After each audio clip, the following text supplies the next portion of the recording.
விவசாயத்தில் அறுவடைக்கு பின்னர் வயலில் உள்ள இலத்தலை துண்டுகளை அப்புறப்படுத்தாமல் வயல்லே துண்டாக்கி மண்ணில் கலக்க செய்கிற இயந்திரம் தான் இந்த ரொட்டவேட்டர்.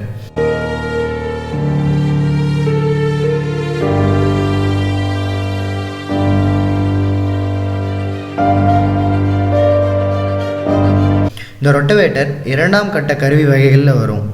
நெல் வயலில் நடவுக்கு முன்னே சேரடித்து நிலத்தை சமப்படுத்த இந்த ரொட்டவேட்டர் மிகவும் பயனுள்ளதாக இருக்குது.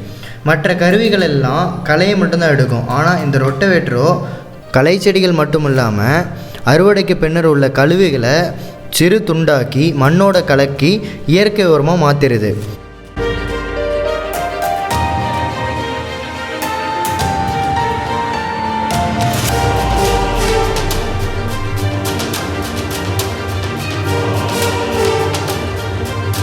ரொட்டவேட்டர்கள் மேல் மட்டமாக மட்டும் செல்லாமல் நல்லா ஆழமாக பாயறதால வேர்களையும் சேர்த்து துண்டாக்குது.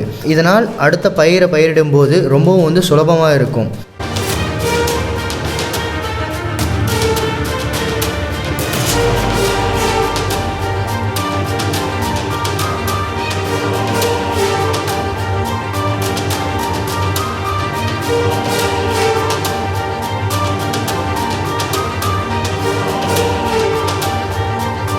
பொதுவாக ரொட்டவேட்டர்கள் உழவின் அகலம் பொறுத்தும் பிளேடுகளின் எண்ணிக்கை பொறுத்தும் வகைப்படுத்தப்படுது.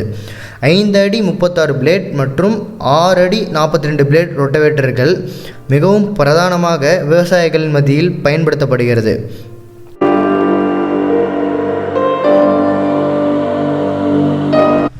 எங்கள் குடும்பம் பாரம்பரியான விவசாய குடும்பம் தான். நாங்கள் மாடு கோழி எல்லாமே வளர்த்துக்கிட்டு விவசாயம் நல்லபடியாக பண்ணிக்கிட்டு இருக்கிறேன். என்கிட்ட 2 டிராக்டர் இருக்குது. இதை வச்சு விவசாயம் நல்லா பண்ணிக்கிட்டு இருக்கேன்.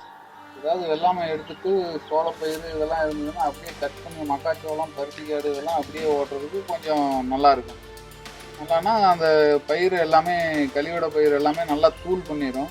இதில் 2 கீர் இருக்கிறதுனால அந்த கொஞ்சம் ஃபஸ்ட்டு உழவு ஓட்டும் போது கொஞ்சம் பெருசில் போட்டு ஓட்டணும், 2வது சின்னதில் போட்டு ஓட்டும் போது இன்னும் நல்லா தூளாக வந்துடும். அந்த கழிவு பண்ணை கழிவுகள் எல்லாமே நல்லா உரமாயிடும்.